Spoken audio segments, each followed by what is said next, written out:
Diga-me qual é o seu maior medo e eu te direi quem você é. Você já definiu quais são os seus maiores medos? Eu, quando adolescente, o meu maior medo era o medo de enfrentar pessoas. Falar, por exemplo, aqui nesse vídeo seria impossível para mim. Eu tinha um medo absurdo. Jamais eu falaria aqui tão naturalmente quanto eu estou agora. Esse foi o medo que eu tive que enfrentar. E sabe o que aconteceu comigo em relação a esse medo? Ele me perseguiu de forma cíclica até que eu o enfrentei cara a cara. Você já pensou em que medo tem vindo de uma forma cíclica para a sua vida? Porque a vida, ela fala com a gente. A vida é um fenômeno natural e é um fenômeno dinâmico. A vida, ela vai falar com você de uma forma cíclica. E talvez você não perceba, talvez passe batido para você, que é a vida falando com você de novo. Nós somos tão inconscientes em relação à nossa própria vida que nós às vezes não percebemos essa dinâmica de que é a vida falando conosco. O ser humano, ele tem um inconsciente individual. O inconsciente é aquela caixa preta que nós temos e que leva tudo aquilo que foi recalcado e que não foi lidado. Na verdade, se nós fôssemos perfeitos, provavelmente não teríamos o inconsciente. O inconsciente é a caixa preta, onde nós afundamos todas as coisas que nós não lidamos, estão lá, guardadinhas. Mas quando menos se espera, elas querem se levantar e querem nos mostrar uma realidade de que nós precisamos lidar com aquilo tudo que está lá embaixo. É o porão da nossa vida, sabe? Aquele porão que a gente tem preguiça de descer lá para limpar tudo e que está juntando teia de aranha e que vira e mexe, as aranhas vêm para cima e querem nos picar? Pois é, o inconsciente ele tem essa característica. E existe o inconsciente individual, ou seja, existe esse lixão, né? Essa coisa escondida, emaranhada, cheia de teias de aranha, ela existe individualmente, mas ela existe também em termos de grupo. Por exemplo, a nossa família, ela tem um inconsciente também. Existe uma dinâmica que paira no grupo da família, ou de pessoas que começam a conviver por muito tempo juntas, elas desenvolvem esse inconsciente grupal. Também existe o inconsciente coletivo, ou seja, uma coletividade.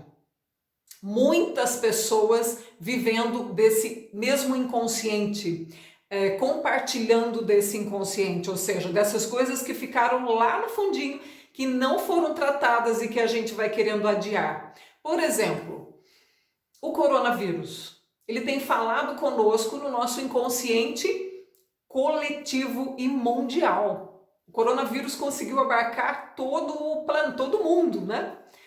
O que ele está dizendo para a gente? Que existiam coisas que a gente não estava lidando e que a gente estava adiando e que nós fomos ciclicamente ouvindo da natureza, de alguma maneira, uma voz, né? A natureza veio falando com a gente não ouviu, não houve transformações, não houve mudanças. De repente, esse inconsciente coletivo, simbolicamente, ele pede por uma fala que fale mais alto.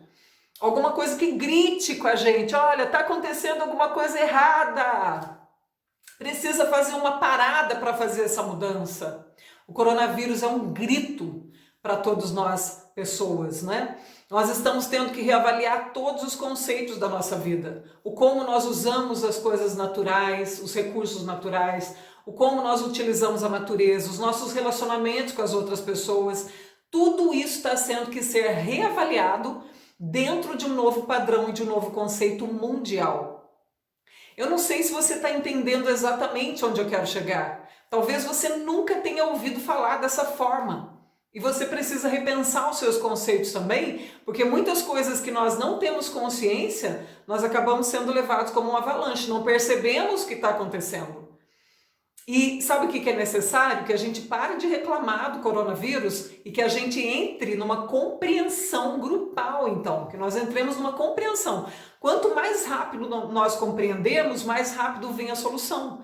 Porque esse fenômeno, ele está falando conosco. É um fenômeno que nós, sem querer, produzimos, porque nós precisávamos que alguma coisa falasse mais alto com a gente, para que a gente tomasse uma providência de mudança que nós não vínhamos fazendo. E quando nós sofremos algumas questões familiares também. De repente nós não estamos enfrentando uma situação individual, essa situação está mal resolvida. Por exemplo, eu como terapeuta de casal e familiar, eu percebo coisas que viram segredos no meio da família. É aquela coisa que está inconsciente porque virou um segredo. E aquela coisa que virou um segredo, ela começa a borbulhar como ferrugem, de baixo para cima. Aquela ferrugem começa a aparecer como uma pontinha lá em cima e de repente ela diz assim: quando é que você vai parar para me resolver? Quando é que você vai parar para ver que tem alguma coisa muito errada acontecendo aqui?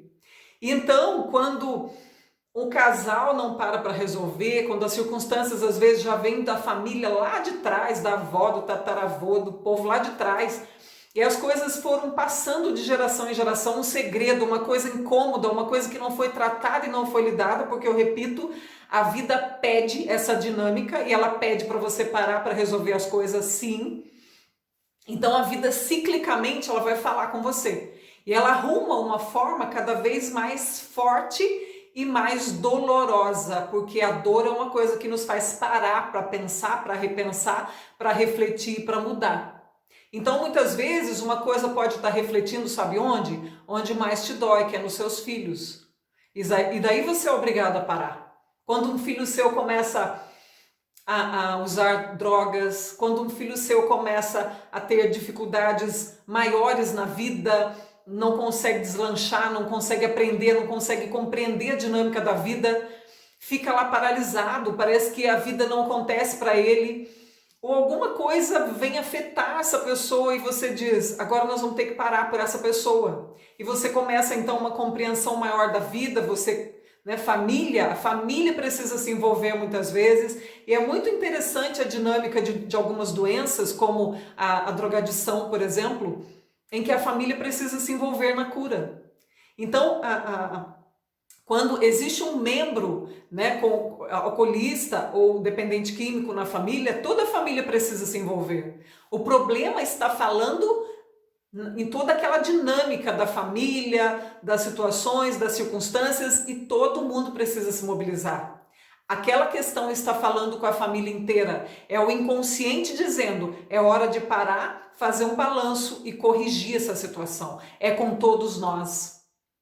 Isso também acontece em relação a indivíduos. Então nós falamos que acontece em relação ao inconsciente coletivo grupal maior, também em relação a famílias e também no inconsciente de pessoas, de indivíduos. Sabe, quando você resiste muito a mudanças, quando você resiste muito a situações que acontecem na sua vida, que precisam ser mudadas, que precisam ser trabalhadas e transformadas, porque a vida pede mudança. A vida é uma constante mudança. A vida, ela pede crescimento. Você pode chamar isso de um fenômeno espiritual ou de um fenômeno psicológico, mas é um fato. A vida pede crescimento. E individualmente também vão acontecer com você circunstâncias e situações em que você será obrigado a parar. Fazer uma parada estratégica, porque as circunstâncias não estão boas. Então, é uma doença inesperada que acontece com você e você diz, puxa, estava tão bem, provavelmente não estava tão bem. Existiam coisas que precisavam ser mexidas e lidadas, e o seu inconsciente, ele trouxe à tona de uma forma que você não teve como não parar. Você foi obrigado a parar agora. Porque senão você vai parar no hospital, porque senão você sabe que vai morrer mesmo por conta dessa situação, e você teve que parar. A vida fala conosco de diversas maneiras e ela traz uma dinâmica sempre nova. Ela traz uma problemática, uma questão que precisa ser resolvida, que precisa ser tratada e trabalhada agora. E você é obrigado a parar para fazer para ter esse cuidado com a sua própria vida. É o seu inconsciente falando, agora não tem jeito, você vai ter que trabalhar com isso. A vida pede por mudança. Não adianta nós irmos por aí simplesmente tratando superficialmente, porque é isso que nós tentamos fazer na maioria das vezes, tentamos colocar um band-aid num câncer. E quando essa situação começa a perder o controle, não é? Porque de diversas maneiras a situação pode sair do controle, então nós somos obrigados a trabalhar e a parar por ela. Por exemplo, você pode ter uma necessidade muito grande de controlar. Você diz assim, eu preciso de segurança, eu quero segurança, eu quero segurança, eu necessito de segurança. E aí sabe o que acontece? Você não sabe como, mas o seu inconsciente ele trai você. E você perde tudo que você tem. As suas finanças vão a zero. Você pensa, eu nem sei como é que eu fiz isso. Eu sou uma pessoa que sempre administrei dinheiro. As coisas sempre deram certo para mim nessa área. E eu me traí, eu não sei como que eu perdi tudo que eu tinha. Sim, você perdeu porque você precisava lidar com questões, muitas vezes nessa necessidade sua de uma segurança excessiva.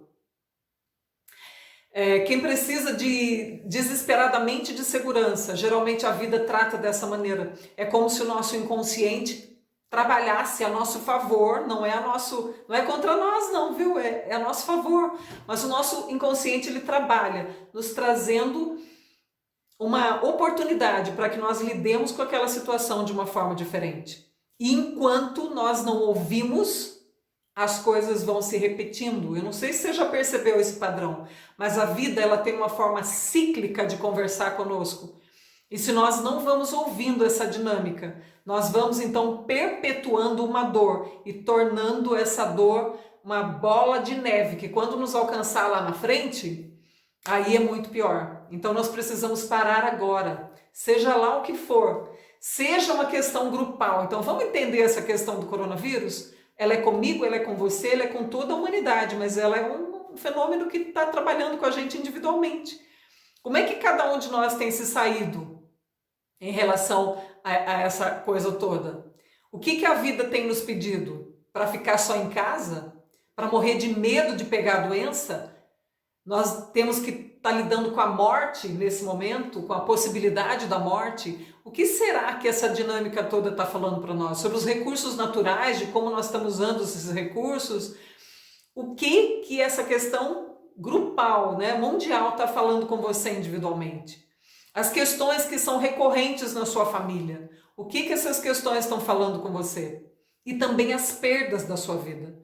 Perda financeira, perda de saúde, perdas de um modo geral, circunstâncias difíceis que você tem falado, o sofrimento de um modo geral. O que o sofrimento tem mostrado para você de forma cíclica que você precisa parar para ouvir e para fazer modificações para crescer e também permitir que outras pessoas em sua volta cresçam. Nós precisamos pensar sobre essas coisas. Esse crescimento é fundamental, afinal nós não estamos aqui jogados na terra para nada. E nós também não estamos aqui na Terra só para sermos felizes, não. A felicidade, ele é um termo que vai muito mais amplo. E a felicidade também pode ser lidar com essas coisas. Quando eu lido com essas coisas, quando eu cresço como indivíduo, como grupo, como família, enfim, eu tenho uma satisfação de estar cumprindo o meu papel como ser humano. Eu não estou aqui jogado simplesmente para viver um dia atrás do outro e para simplesmente ser feliz segundo o padrão da cultura. Que legal, eu comprei um carrão esse ano, comprei uma casona e a minha namorada é muito bonita, o meu namorado é muito legal. Não é só isso. Nós precisamos entender também o que os padrões de frustração estão falando com a gente e o que lidar com esses padrões de frustração pode nos fazer crescer muito. Isso também é vida. Vamos parar de romancear a vida e acreditar que a vida é só sucesso, é só carrão, é só casão, é só ão. Não, a vida é lidar com frustração. Aí tem um ão que a gente não está querendo encarar, mas que é um fato. Vamos lidar com essas frustrações e vamos crescer como seres humanos. Essa é parte da nossa missão, se não uma grande parcela da nossa missão como seres humanos. Vamos encarar? E se você compreendeu essa mensagem, deixa comentário aqui pra gente, é muito importante para nós. Deixe também a sua pergunta, porque assim nós podemos trabalhar aqui no nosso canal, junto com você, coisas que realmente interessem a todos nós, para a gente crescer junto, porque esse é o nosso objetivo, tá bom? Se você ainda não se inscreveu, se inscreva, faça parte dessa corrente aqui para a gente crescer junto e muito.